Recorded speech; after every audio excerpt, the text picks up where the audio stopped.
আসসালামু আলাইকুম। বাংলা সংবাদে সবাইকে স্বাগত জানাচ্ছি। আমি চিন্তিয়া হক। শুরুতেই সংবাদ শিরোনাম। খুলে দেওয়া হলো কাপ্তাই বাঁধের 16 জলকপাট। এদিকে নোয়াখালীতে বেড়েছে বন্যার পানি। জানাবো মামলার বিচার এবং আওয়ামী লীগ নিষিদ্ধ নিয়ে যা বলছে জামায়াত। নামছে বন্যার পানি, ভেসে উঠছে ক্ষতচিহ্ন। এবং সর্বশেষ জানাবো বন্যা আশ্রয় কেন্দ্রের যথেচ্ছ ব্যবহার। দর্শক শুনছিলেন সংবাদ শিরোনাম, এখন বিস্তারিত। খুলে দেওয়া হলো কাপ্তাই বাঁধের 16 জলকপাট। কাপ্তাই হ্রদের পানি বেড়ে যাওয়ায় আজ রোববার 25 আগস্ট সকাল 8:10 কাপ্তাই জলবিদ্যুৎ কেন্দ্রের 16টি স্পলওয়ের গেট খুলে দিয়েছে। 6 ইঞ্চি করে পানি ছাড়া হচ্ছে। বর্তমানে লেকের ইনফ্লো ও বৃষ্টিপাত নিবিড়ভাবে পর্যবেক্ষণ করা হচ্ছে। ইনফ্লো বেশি হলে অর্থাৎ পানির লেভেল অস্বাভাবিকভাবে বেড়ে গেলে স্পলওয়ে গেটের খোলার পরিমাণ পর্যায়ক্রমে বাড়ানো হবে বলে বিদ্যুৎ কেন্দ্রটি থেকে জানানো হয়। এদিকে বর্তমানে কেন্দ্রের দৈনিক 5টি ইউনিটে সর্বোচ্চ 219 মেগাওয়াট পর্যন্ত বিদ্যুৎ উৎপাদিত হচ্ছে। এর আগে গতকাল বিকেল 3টায় কর্ণফুলী বিদ্যুৎ কেন্দ্রে একটি জরুরি নোটিশের মাধ্যমে পানি ছাড়ার বিষয়টি নিশ্চিত করে। ওই দিন রাত 10টায় পানি ছাড়ার কথা থাকলেও পরে তা পরিবর্তন করে 25 আগস্ট সকাল 8:10 পানি ছাড়া হয়। এজন্য ভাটি অঞ্চলকে জরুরি সতর্কবার্তা দেওয়া হয়েছে। গত কয়েকদিনে ভারী বর্ষণ ও উজান থেকে নেমে আসা পাহাড়ি ঢলে রাঙামাটির কাপ্তাই হ্রদে পানি বেড়ে সর্বোচ্চ ধারণ ক্ষমতা বা বিপদ সীমার কাছাকাছি এসে পৌঁছেছে। শনিবার দুপুর 2টা পর্যন্ত কাপ্তাই হ্রদের পানি ছিল 107.63 MSL মিন সি লেভেল, যেখানে সর্বোচ্চ পানি ধারণ ক্ষমতা 109 MLL 109 MSL। কাপ্তাই পানি বিদ্যুৎ কেন্দ্রের সূত্রে জানা যায় 108 MSL পর্যন্ত বিপদসীমার অবস্থা সৃষ্টি হয় এবং এই পরিমাণে পৌঁছালে ছাড়া হতে পারে কাপ্তাই বাঁধের পানি। নোয়াখালীতে বেড়েছে বন্যার পানি। টানা 2 দিন বৃষ্টি না হয় নোয়াখালীর বন্যার পানি কিছুটা কমলেও ফের উজান থেকে নেমে আসা পাহাড়ি ঢল ও ভারী বৃষ্টিতে বন্যা পরিস্থিতির অবনতি হয়েছে। অনেক জায়গায় ঘরবাড়ি ও সড়ক তলিয়ে গেছে। স্কুলে ঢুকতে পড়েছে পানি। দেখা দিয়েছে বিশুদ্ধ খাবার পানির সংকট। জানা যায় নোয়াখালীর চাটখিল, সোনাইমুড়ি, সেনবাগ ও বেগমগঞ্জে রাতে বৃষ্টি ও উজানের পানিতে প্রায় 3 ইঞ্চি পানি বৃদ্ধি পেয়েছে। এতে নতুন করে সুপেয় পানির সংকট দেখা দিয়েছে। রাতে আশ্রয় কেন্দ্রে আশ্রয় নেওয়া মানুষজন ভোর হওয়ার সাথে সাথে বাড়ি ঘরে ফিরেছেন। চাটখালীর ইয়াসিন চৌধুরী নামে এক বাসিন্দা ঢাকা পোস্টকে বলেন, গতকাল বাড়িতে ইটের উপর দিয়ে চলাফেরা করতাম। রাতে পানি ইটের পরে 3 ইঞ্চি উঠেছে। আমাদের বন্যার পরিস্থিতি অবনতি হচ্ছে, খাবার পানির সংকট রয়েছে। এছাড়াও সাপে কাটা রোগীর সংখ্যা বৃদ্ধি পাচ্ছে। আবুল কালাম আজাদ ঢাকা পোস্টকে বলেন, কবিরহাট, কোম্পানিগঞ্জ বাদে বাকি সব উপজেলায় পানি বৃদ্ধি পেয়েছে। গত 2 দিনের রোদে যা শুকিয়েছে, রাতের বৃষ্টিতে আরো ডাবল বাড়ছে পানি। মানুষজনের এই মুহূর্তে সুপেয় পানির সংকট দেখা দিয়েছে। অনেকে পানিবাহিত রোগে আক্রান্ত হচ্ছে। জেলা আবহাওয়ার কর্মকর্তা মোহাম্মদ রফিকুল ইসলাম ঢাকা পোস্টকে বলেন, সকাল 6টা পর্যন্ত গত 24 ঘন্টায় মাত্র 40 মিলিমিটার বৃষ্টিপাত হয়েছে। আকাশের পরিস্থিতি মেঘলা রয়েছে। আগামী 24 ঘন্টা ভারী বর্ষণ হওয়ার সম্ভাবনা আছে। এতে বৃষ্টির পানি বৃদ্ধি পাবে। জেলা প্রশাসক দেওয়ান মাহবুব রহমান ঢাকা পোস্টকে বলেন, সুপেয় পানি পাওয়া ও পানিবাহিত রোগ থেকে মুক্তি আমাদের জন্য বড় চ্যালেঞ্জ। সেটি মোকাবেলায় আমরা সজাগ আছি। আমরা জনস্বাস্থ্য প্রকৌশল ও সিভিল সার্জন কার্যালয়ের মাধ্যমে তা মোকাবেলা করছি। হাসপাতালগুলোতে চিকিৎসা সহায়তা কার্যক্রম বৃদ্ধি করা হয়েছে। এই ভয়াবহ দুর্যোগ কাটিয়ে উঠতে আমাদের সময়ের প্রয়োজন এবং সকলের সহযোগিতা প্রয়োজন। এছাড়াও সকলে মিলে বন্যার্তদের পাশে দাঁড়ায় বন্যা দুর্গত এলাকায় সুষমভাবে ত্রাণ বিতরণের লক্ষ্যে জেলা প্রশাসনের সাথে সমন্বয়ের মাধ্যমে ত্রাণ সহায়তায় বিত্তবানদের এগিয়ে আসার জন্য অনুরোধ করা যাচ্ছে। মামলার বিচার এবং আওয়ামী লীগ নিষিদ্ধ নিয়ে যা বলছে জামায়াত। বিএনপির মতো জামায়াতও চায় অন্তর্বর্তীকালীন সরকার যেন প্রশাসন, বিচার বিভাগ এবং অর্থনীতি ও ব্যাংক খাতের প্রয়োজনীয় সংস্কার দ্রুত এগিয়ে নেয়। একই সঙ্গে আইন শৃঙ্খলা পরিস্থিতি নিয়ন্ত্রণে আনার উপরে জোর দিচ্ছে জামায়াত। বলছে নির্বাচন কমিশন সংস্কার পরে পুনর্গঠনের কথা। এছাড়া আন্দোলনে নিহতদের ঘটনায় আইনি বিচার উপরের গুরুত্ব দিচ্ছে দলটি। জামায়াতের আমির ডক্টর শফিকুর রহমান বলেন, যারা ব্যক্তিগতভাবে অপরাধ করেছে তাদের বিচার অবশ্যই হতে হবে।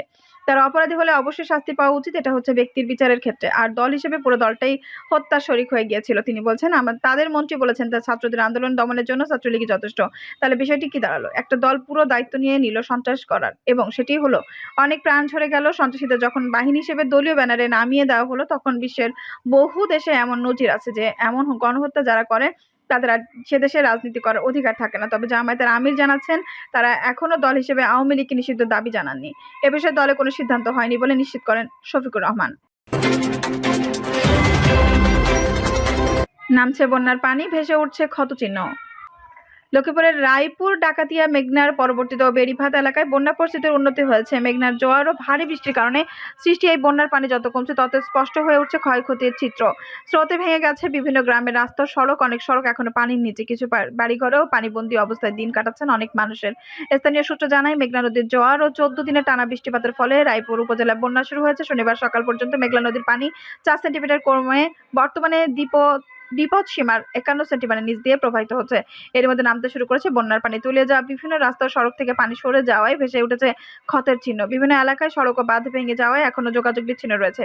এছাড়া নিরাপত্তার সাথে এখনো বেশ কয়েকটি গ্রামে বিদ্যুৎ সংযোগ বিচ্ছিন্ন আছে। খোঁজ নিয়ে জানা গেছে, গত মঙ্গলবার থেকে বন্যা দেখা দেওয়ার পৌরসভা পশ্চিম কাঞ্চনপুর, দেনায়েতপুর সহ 9টি ওয়ার্ড, উপজেলা পূর্বাঞ্চলের 6টি ইউনিয়নের কেরোয়া, বমনী, সোনাপুর, চরপাতাই এবং মেঘলা উপজেলার 4টি ইউনিয়ন সহ 100টির বেশি গ্রাম প্লাবিত হয়। বুধবার ও বৃহস্পতিবার বন্যার পানি বেড়ে পরিস্থিতি আরও অবনতি ঘটে।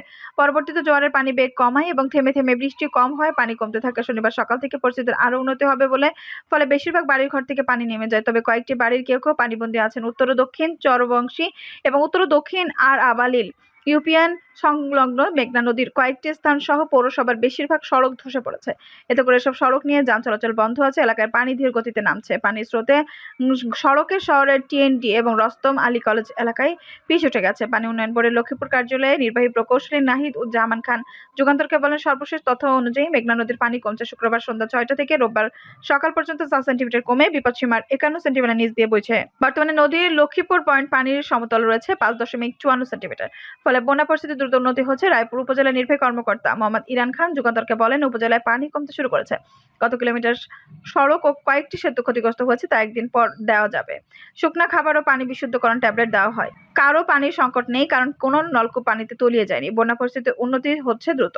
বাসাবাড়ি থেকে পানি নেমে যাচ্ছে। ভেঙে যাওয়া সড়ক মেরামত করে যান চলাচলের চেষ্টা করা হবে।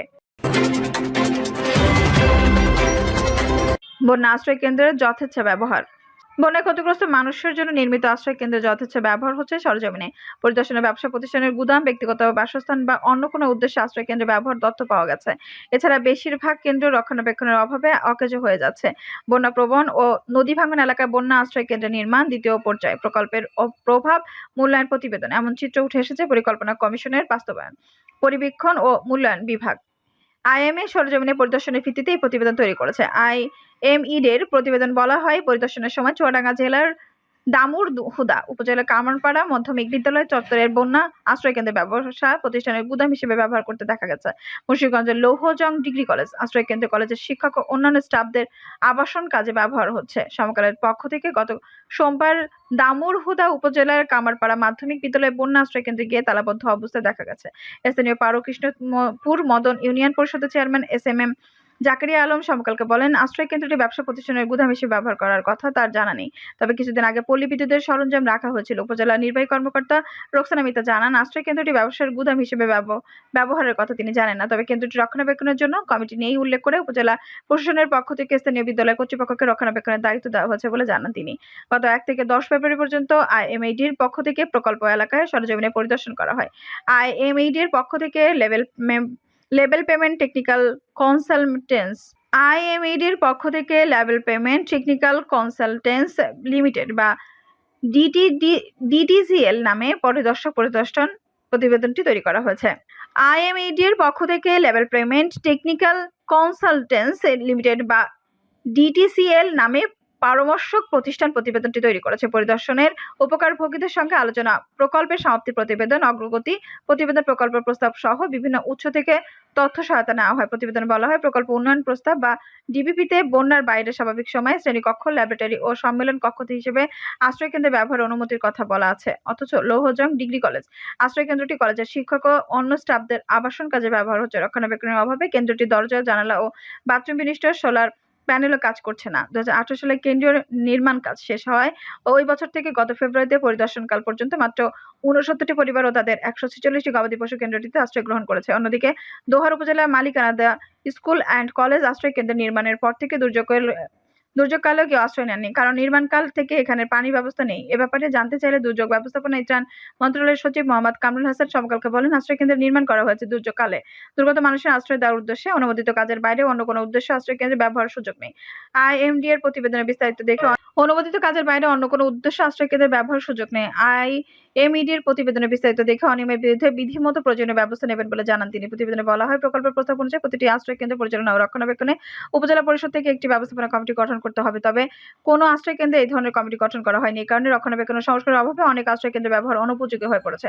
প্রকল্পের বাস্তবায়নে স্বচ্ছতা ও ক্রয় পরিকল্পনার ক্ষেত্রে জবাবদিহি ও আর্থিক সচেতনতা নিশ্চিত করতে নিয়মিত অডিট অপরিহার্য একটি কাজ। তবে প্রকল্প সমাপ্ত হওয়ার ৭ বছরে কোনো অডিট রিপোর্ট জমা দেয়নি কর্তৃপক্ষ। দুর্যোগ ব্যবস্থাপনা ও ত্রাণ মন্ত্রণালয় প্রকল্পটি বাস্তবায়ন করেছে। ২০১৩ সালে শুরু হয়, ২০১৭ সালের জুনে এর কাজ শেষ হয়। প্রকল্পের আওতায় বন্যাপ্রবণ ও ৪৩ জেলায় ১৫৪ উপজেলায় ৩ তলা বিশিষ্ট ১৫৬টি ভবন নির্মাণ করা হয়। প্রতিটি ভবনে গভীর নলকূপ, টয়লেট নির্মাণের পাশাপাশি বিদ্যুৎ সরবরাহের জন্য সোলার ইউনিট স্থাপন করা হয়। প্রকল্পে ব্যয় ১৭৫ কোটি টাকা। ডিপিপিতে দুর্যোগকালের বাইরে অন্য সময় আশ্রয় কেন্দ্রগুলো শিক্ষা প্রতিষ্ঠান হিসেবে ব্যবহার করা রয়েছে। প্রতিবেদনে ব্যবস্থাপনা ত্রুটি হিসেবে বলা হয়, প্রকল্পটি নেওয়ার আগে সম্ভবত যাচাই করা হয়নি। এ কারণে বাস্তবায়ন পর্যায়ে প্রতিবন্ধকতা সম্পর্কে আগাম ধারণা ছিল না।